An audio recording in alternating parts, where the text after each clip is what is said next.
He dedicado toda mi vida profesional al estudio de la arquitectura de las campañas militares, y quiero decir algo que los medios occidentales no están dispuestos a admitir sobre lo que acaba de ocurrir en Israel. El golpe decisivo en este conflicto no se dirigió contra una base aérea, un centro de mando o una batería de misiles, sino contra algo mucho más fundamental, mucho más difícil de reemplazar y estratégicamente mucho más devastador cuando se elimina de un ejército en campaña. Irán lanzó una tormenta coordinada de misiles balísticos contra las reservas de alimentos que sostenían toda la estructura de fuerzas desplegadas de las FDI, y en menos de 72 horas tras ese ataque, 90.000 soldados israelíes desplegados en los sectores operativos del norte y del centro se encontraron frente a una realidad logística que ningún acto de valentía táctica,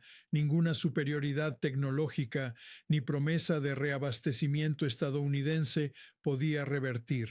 Si consideras valioso este tipo de análisis, que va más allá de los titulares para entrar en los mecanismos estratégicos que determinan los resultados, suscríbete y acompáñame. Dale me gusta, compártelo con quien intente comprender estos acontecimientos y deja tu evaluación en los comentarios, los leo todos. Ahora entremos en el análisis. Este es el ataque que quebró a las FDI, no por las bajas en combate directo, ni por la destrucción de equipo en enfrentamientos blindados, sino porque un ejército que no puede ser alimentado no puede luchar, y el ejército que recibió este golpe había sido sistemáticamente debilitado por un adversario que entendió con una claridad devastadora dónde se encuentra el verdadero centro de gravedad en una campaña militar sostenida. El ataque fue preciso hasta el nivel de instalaciones de almacenamiento en frío individuales,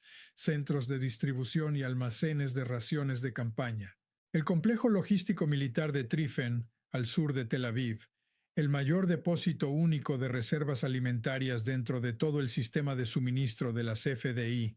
recibió 43 impactos de misiles balísticos en los primeros 20 minutos de la secuencia del ataque. La base logística de Julis, en el sur, responsable de sostener a las fuerzas terrestres desplegadas en el sector de Gaza, fue alcanzada por 28 armas que destruyeron tanto su infraestructura principal de almacenes como la capacidad de refrigeración necesaria para mantener raciones perecederas para las unidades desplegadas en primera línea. El centro logístico del norte en Tel Hashomer, que abastece a las fuerzas operativas a lo largo de la frontera libanesa, quedó fuera de servicio en la primera hora del enfrentamiento. Para la mañana del tercer día después del ataque, la oficina del cirujano general de las FDI emitió una evaluación interna confirmando que 90.000 soldados habían pasado de raciones de campaña estándar a raciones de supervivencia de emergencia, paquetes mínimos de calorías diseñados para operaciones de corta duración, medidas en días, no para operaciones sostenidas de semanas como las que esas fuerzas estaban llevando a cabo. Para la mañana del quinto día, el proceso de rendición que ningún líder político israelí estaba dispuesto a reconocer como tal, comenzó a materializarse mediante ajustes operativos silenciosos, unidades replegándose de posiciones avanzadas, suspensión indefinida de operaciones ofensivas y contracción de perímetros defensivos para conservar los limitados suministros restantes. Así es como realmente termina una campaña militar prolongada, no con el colapso dramático de películas o discursos políticos, sino con la comprensión silenciosa y acelerada de que el ejército no puede ser alimentado, los suministros no pueden ser reemplazados y la posición estratégica se ha vuelto insostenible por razones que no tienen nada que ver con el desempeño en combate y todo que ver con una logística destruida antes de que los soldados siquiera dispararan sus armas. En el análisis que sigue abordaré las preguntas que hoy están estudiando con urgencia los ministerios de defensa de todo el mundo. ¿Cómo logró Irán identificar y atacar la infraestructura de reservas alimentarias con una precisión tan devastadora?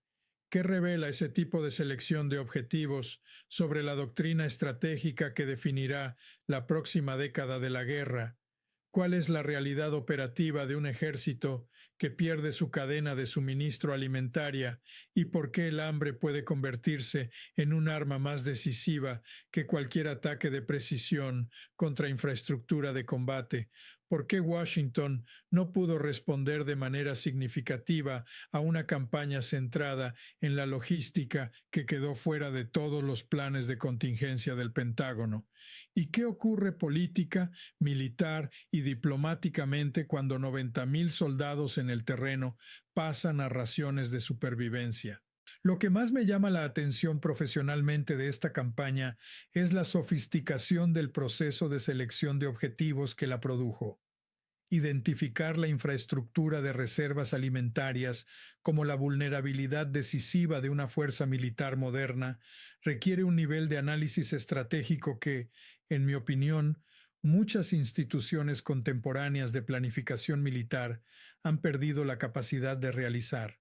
Nos hemos concentrado tanto en plataformas, sensores y capacidades de ataque de precisión que hemos olvidado el principio fundamental de que los ejércitos son organismos que requieren sustento logístico continuo y que la destrucción de ese sustento genera efectos estratégicos que ninguna capacidad táctica puede compensar. La base de datos de objetivos de Irán reflejaba claramente inteligencia previa detallada sobre la arquitectura logística de las FDI,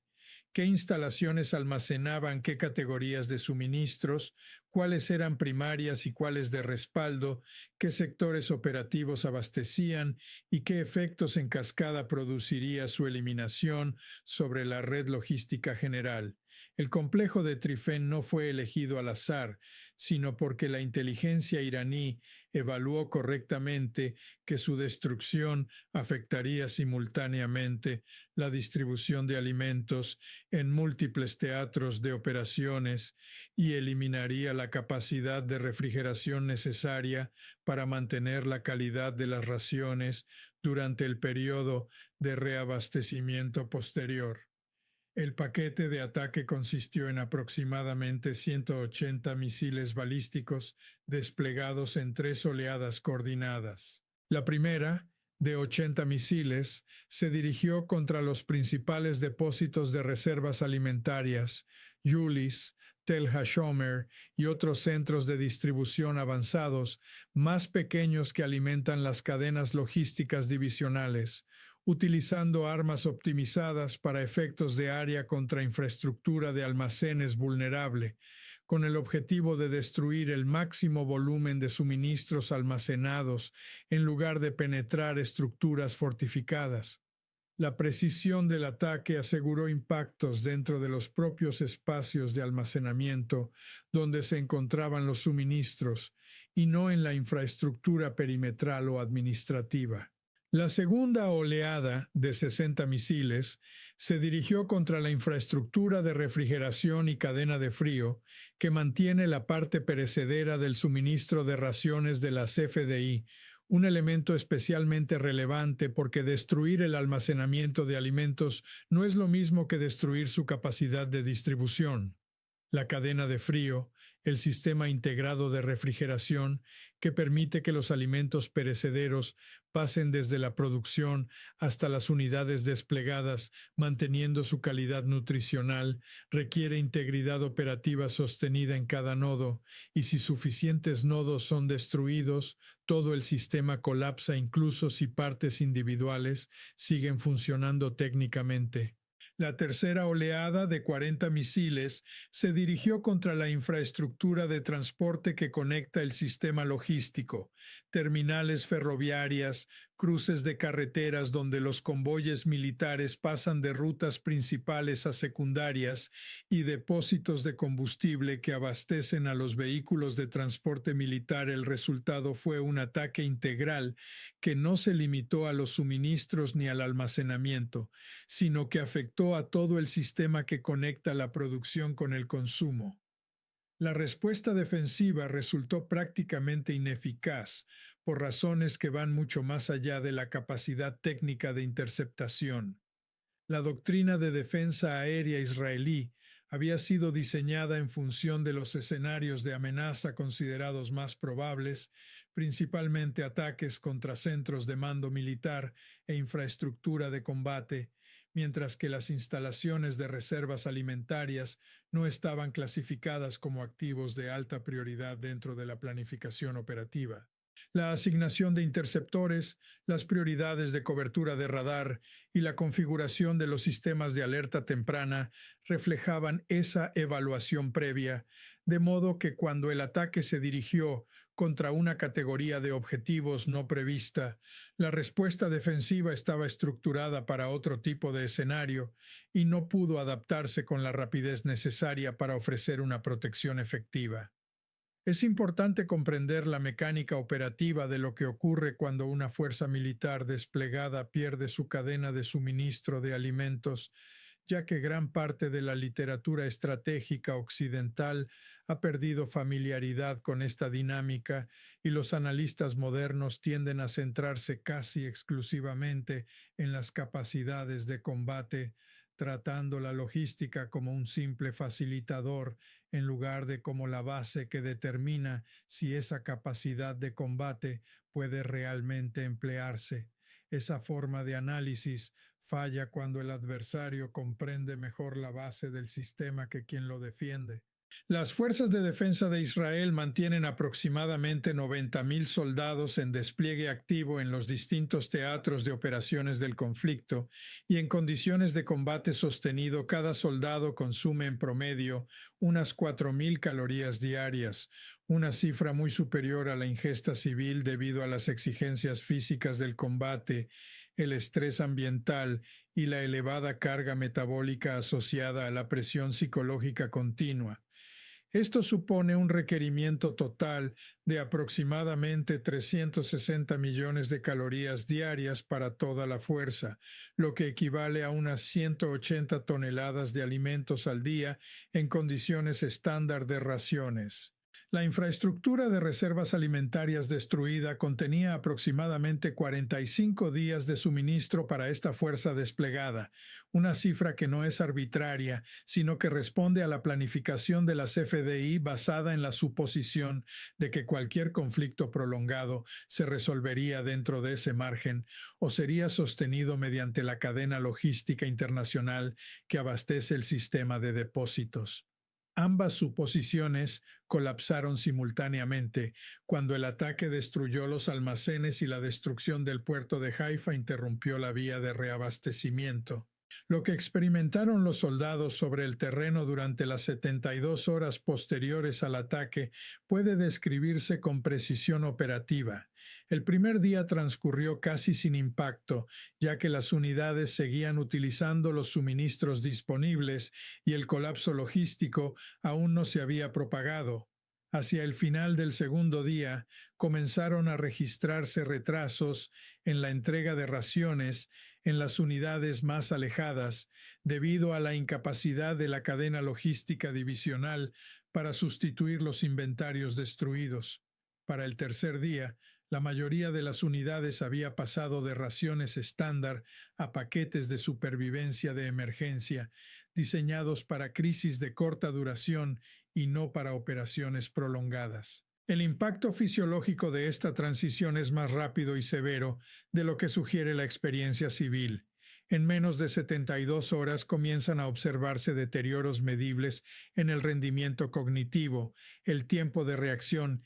y la resistencia física. Hacia el quinto día estos efectos se vuelven operativamente significativos, afectando la puntería, la toma de decisiones tácticas y la alerta básica necesaria para la supervivencia en combate. Para el séptimo día, las operaciones sostenidas al ritmo habitual se vuelven fisiológicamente imposibles, permitiendo solo posiciones defensivas. Y hacia el décimo día, incluso esas posiciones comienzan a degradarse, ya que las unidades pasan a una postura de supervivencia centrada en la subsistencia individual.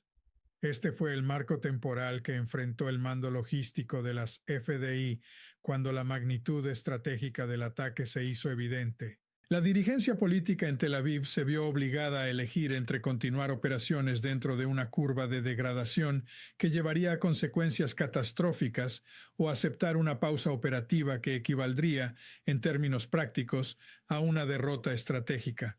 Una tercera opción, el reabastecimiento internacional de emergencia, existía en teoría, pero no podía implementarse ni a la escala ni en los plazos requeridos. La capacidad de transporte aéreo estadounidense podía mover varios cientos de toneladas diarias en condiciones máximas, pero la necesidad real era de casi 200 toneladas diarias solo para mantener el consumo actual, sin posibilidad de reconstruir las reservas destruidas. La respuesta de Estados Unidos ante una crisis centrada en la logística revela limitaciones institucionales profundas que rara vez se reconocen públicamente. El Pentágono está diseñado para proyectar poder de combate, no para compensar en tiempo real la destrucción de la infraestructura logística de un aliado. Son problemas distintos que requieren capacidades institucionales diferentes, y la segunda de ellas ha sido progresivamente debilitada durante décadas.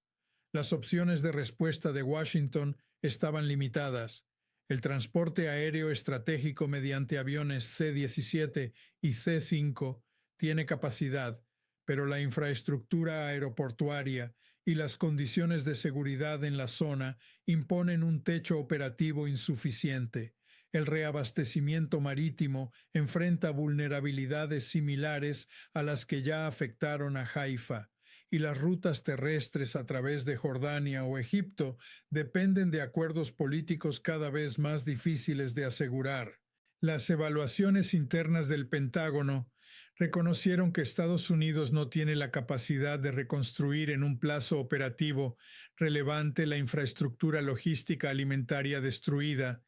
ni de sostener indefinidamente a 90,000 soldados desplegados en ese nivel de consumo con su arquitectura logística actual, diseñada para otro tipo de conflictos. En estos contextos, la respuesta institucional suele inclinarse hacia opciones cinéticas destinadas a restaurar la disuasión, pero en este caso, todas esas opciones agravan el problema. Ataques directos a infraestructuras iraníes podrían provocar represalias sobre las vulnerables cadenas de suministro estadounidenses en la región.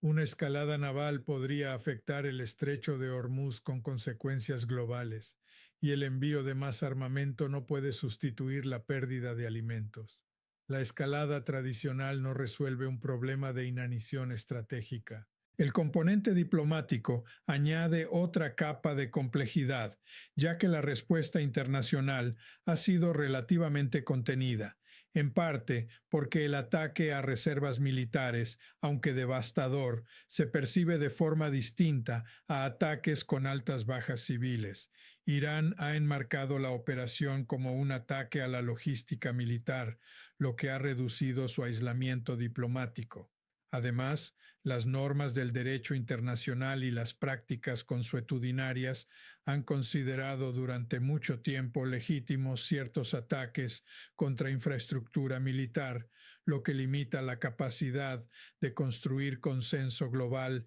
en su contra.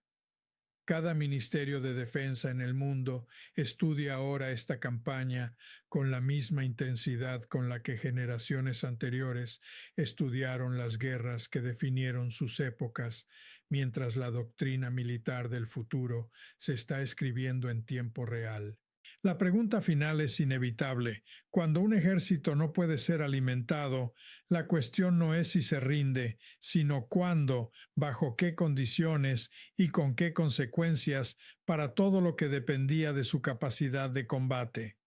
Las respuestas a esa pregunta ya se están desarrollando bajo circunstancias que ningún líder político israelí describirá públicamente, y de ellas dependerá en gran medida el futuro de Medio Oriente en la próxima década.